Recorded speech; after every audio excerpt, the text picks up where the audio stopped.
Hello and welcome back, Charlotte here with my 10 cards 1 kit video for the Love From Lizi September super kit, which really is very super. And for my first card I'm going to be using these cute pumpkin wooden embellishments. I'm going to colour them up by pressing them into my Spiced Marmalade Distress ink pad. This is the only orange distress ink I have, so this is the one I chose to use, although I imagine carved pumpkin would also work very well for this. So I first just pressed it into the ink pad, and then I also used my ink blending sponge just to help move the cover across and get a nice even coverage.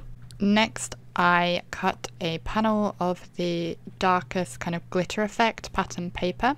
I'm going to cover almost the entirety of the card base with that. I did gut away the center because I want to be able to use as much of this paper as I can. I really like the paper, so I wanted to save it for later use.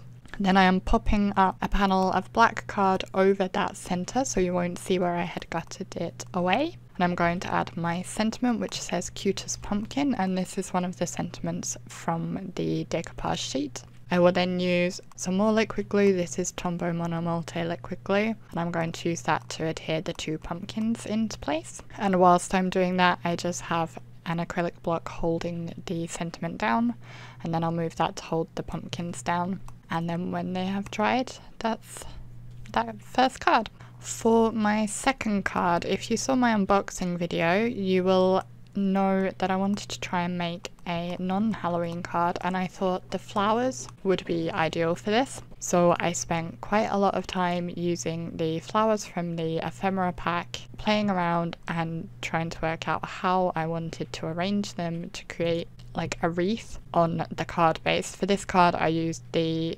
specialty, the grey pearlized card, just scored it in half, and that's the perfect card base size. So as I said, I spent quite a long time playing around getting those how I wanted them to look.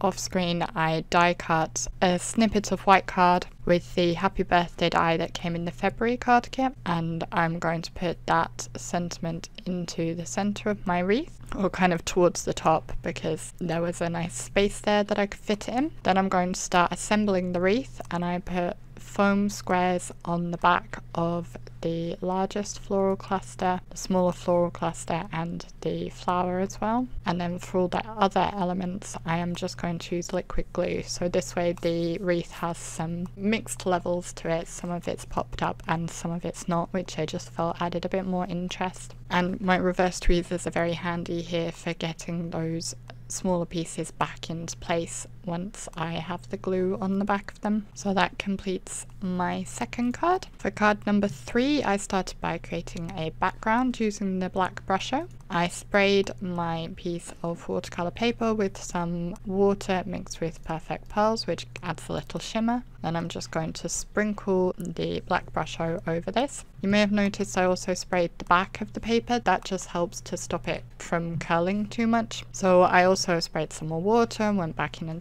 and sprinkled more Brusho just until I was happy with how it looked. And where I had some areas that had pulled a bit too much, I just took a piece of paper towel and kind of laid it over the top so it would pick up some of those wetter areas. And then I also dabbed up some areas that I felt needed dabbing up. I then set that panel aside to dry, and once it was dry I added a strip of that glittery effect black pattern paper, dark glitter effect pattern paper that I had used on the previous card. I'm just going to use double-sided tape to adhere that across the panel. The strip was slightly wider than my Brusho panel, so I will just trim off the excess, and then I will use the peel-offs from I think last month's kit. These are black glitter peel-offs. I thought they would finish off the edge of that strip very nicely. So I add just one to the top and one to the bottom of that glitter strip and trim off the excess. I then put double-sided tape all across the back of that panel and adhered it to a black card base. Having the tape across the whole panel helps keep it nice and flat despite the warping from the water that was on the panel. This works well also if you've had a lot of heat embossing on a panel. Just helps keep it nice and flat once it's adhered down. I'm then going to add one of the witches from the ephemera, and I'm popping her up on foam tape kind of centrally above that strip. And then I have another of the sentiments from the decoupage sheet, and this is also going to be popped up on foam tape, and that completes my third card. And you can kind of see the shimmer in that background sky behind her, which I think looks very nice from the Perfect Pearls. My next card, I'm going to use the stencil. I'd actually already made some other stencils, other backgrounds with this stencil, which I'll show you, I think from the next card. And I hadn't cleaned it off properly, so some of the colour transfers here, but I'm spraying Distress Resist spray through the stencil. My very first time using it, so I oversprayed a little bit, but it worked pretty well. I then set it aside to dry, and then I'm going to go over it with Seedless Preserves Distress ink, which is a nice purple colour. So I'll just ink blend that all over the panel, and of course the areas where the spray will resist the ink, so those areas will stay white, and then the lines of the where the stencil was covering will pick up the ink. I'll then use a piece of kitchen towel and just buff off that resist spray area. It's kind of a plasticky feeling once it's dry, and that will just make those bits whiter again. I trimmed the panel down slightly so that it would be just smaller than my card base, and I'm going to adhere it with double-sided tape again all over the back to keep it nice and flat because it was a bit warped from the spray. And I'm using the kind of pinkish card base for this.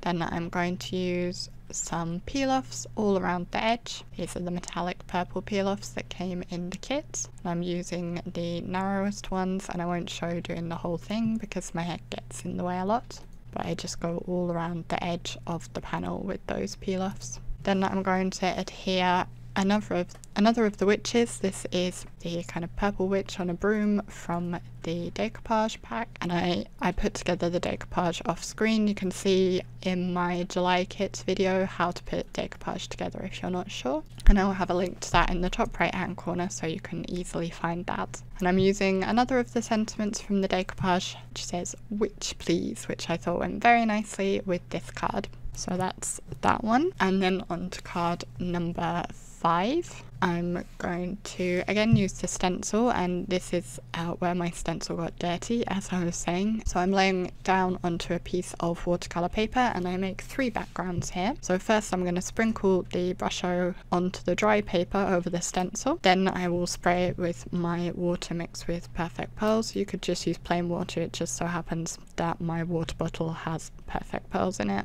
I should probably get another water bottle so that I can have one with just plain water as well, but for now this is what I have. So I'll spritz that over, and the Brusho, you can see it reacts nicely. Then I will take a second piece of watercolour paper, set the first piece aside, and I was going to press the stencil onto the paper, but I thought it would be easier to do it the other way around. So I picked up the paper and I'll press that onto the stencil, picking up the colour that is there, and that gives a nice impression of the spider web. Initially I was only planning to get the 2 backgrounds, but I realised there was still a decent amount of paint on the stencil, so I took another panel and I'm going to pick up another impression of the spider web with this one. I didn't end up using this one, but I will hang on to it and probably use it later. It's not as clear an impression as the first one, but I think it will still come in useful at some point. I'm going to use the wooden spider embellishment for this card, and I'm colouring it up with my Spectrum Noir alcohol markers. I didn't show most of it because again my head was in the way all the time. It's very straightforward colouring, and for the white elements I used my white gel pen. I then took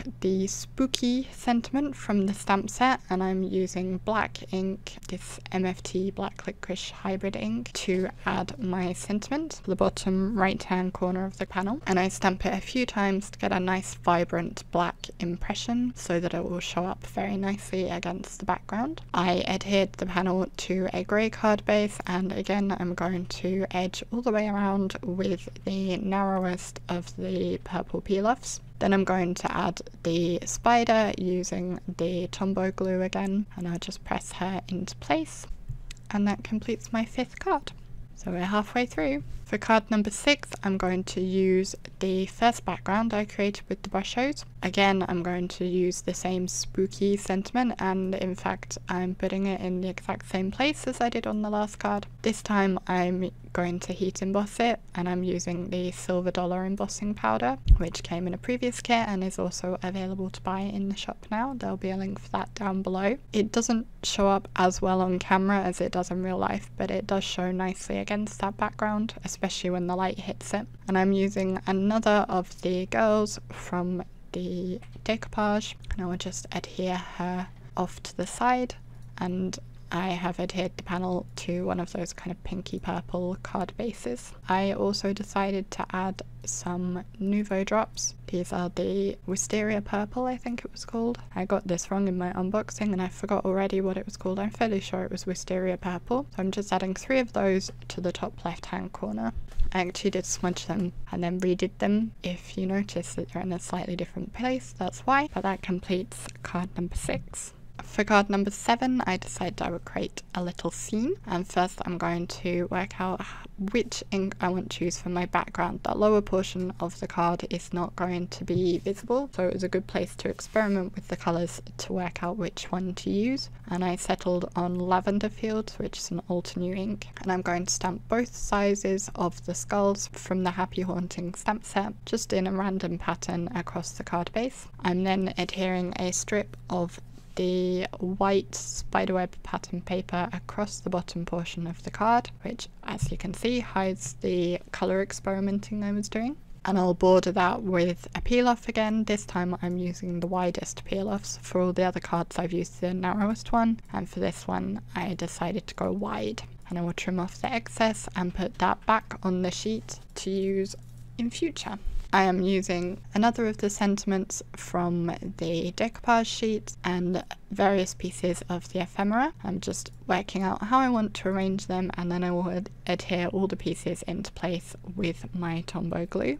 I did consider popping the girl up on foam tape, but I thought the scene had enough dimension just with the way all the things overlapped, and it didn't need her to be popped up as well. And that completes card number 7. Card number 8, I'm going to use the same spiderweb pattern paper, and I have a full card front sized panel this time. I think this is the only card that I actually covered the entire card front and didn't leave a reveal. This time I used the Trick or Treat sentiment and I stamped it in the bottom right hand corner, and I'm going to use some of the ribbon and put that across just above where the sentiment is, going across the entire panel, and I have double-sided tape on the back of the ribbon just to hold it nicely in place. I will also tuck the ends around the back so that they won't fray off. I then have a panel of that black glittery effect pattern paper, and I'm going to pop that up on foam tape so it's overlapping the ribbon, and then I'm using another of the decoupage girls and I'm going to adhere her onto that black glitter panel. I'll then adhere the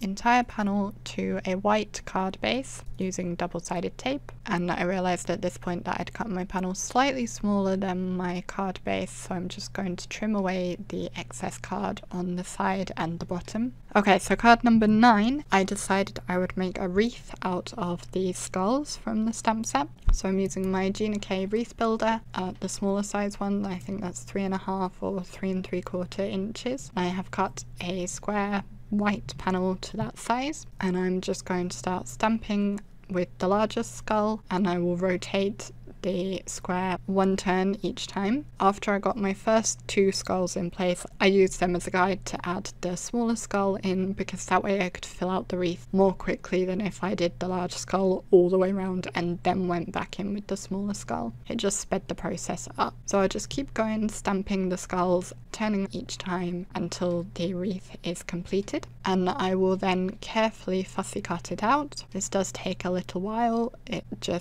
need to go slow, move the paper, not your scissors, and just follow the lines of the skulls. Luckily they're not too tricky to cut around. I then decided I actually wanted to cut away the centre as well, which was a bit more difficult. I used my craft knife to get away an area so that I could get my scissors in, and then I just very carefully and slowly worked my way around until I had about the same border on the inside as on the outside. I'm going to choose the black perlite card for my card base and then the gold skull paper for my background. I was actually originally going to use the black skull paper and I think that would have looked better, but I adhered it down wrong and it got ruined when I tried to take it back up and I didn't have a large enough piece to use, so I settled for the gold one instead. It works well enough, but I do think the black one would be better. I've then put foam squares behind each of the skulls and I will pop that up onto my pattern paper panel, and I'm going to use my tweezers just to help me get it into position, and then once I'm happy with the position I'll press that into place. Then I have the two pieces of ephemera, the skull ephemera, and I've popped them up on foam tape, not the foam squares, so then a slightly different height, but I don't think it matters. I kind of like that it's slightly different. I'm going to choose another of the sentiments from the decoupage sheet, and this one says peekaboo, and then I decided I also wanted to add a sentiment on the inside, so I hunted through my stamps to find one that says I love you, which was much harder than you'd think. It took me quite a while to find one. This one actually says I love you to pizzas, so I just masked off the to pizzas and stamped just the I love you part and heat embossed that in white, and that completed my card. So that brings us to the final card, card number 10, and of course I had to use the cat ephemera. So first I cut a piece of one of the other glittery effect papers using one of my lawn fawn stitched oval dies, and I'm going to adhere the cat and another decoupage sentiment onto that oval. Before I adhered everything into place, I played around with how I wanted my sequins to look because I knew I wanted to add some sequins. I really should have done that after I'd adhered everything else so that I wouldn't have to risk knocking them flying, but I don't always make things easy for myself. So I adhered the cat and the sentiment with Tombow Monomulti liquid glue onto the oval, and then I will turn the oval over and add foam tape to the back of that, and I will pop that up on my card base, and I'm using a grey card base this time. I then will add my sequins that I had already arranged. I'm just using pink and purple ones. I'd considered using some of the black ones or the gold ones to bring out the black and gold in the picture, but I felt the pink and purple worked better. So I'm using my quick stick tool, which is new to me, and using that to help me pick up and place my sequins. And then I'm adding more of the Nuvo drops into the centre of the larger sequins and just a couple scattered here and there amongst it to help fill out the line, I guess, of sequins, which completes card number 10, and that's my final card. I hope you enjoyed the video, and I'd love to know which card is your favourite. This kit is sold out, but I will link to all the individual elements that are available to purchase down below in the description box, and I'll also have links to subscribe so you can get future kits. There are a couple more videos on screen that you may enjoy, and if you enjoyed this video I hope you'll subscribe to my channel as well as the Love From Lizi channel, and there are buttons for both of those on screen, and I will see you next time. Bye!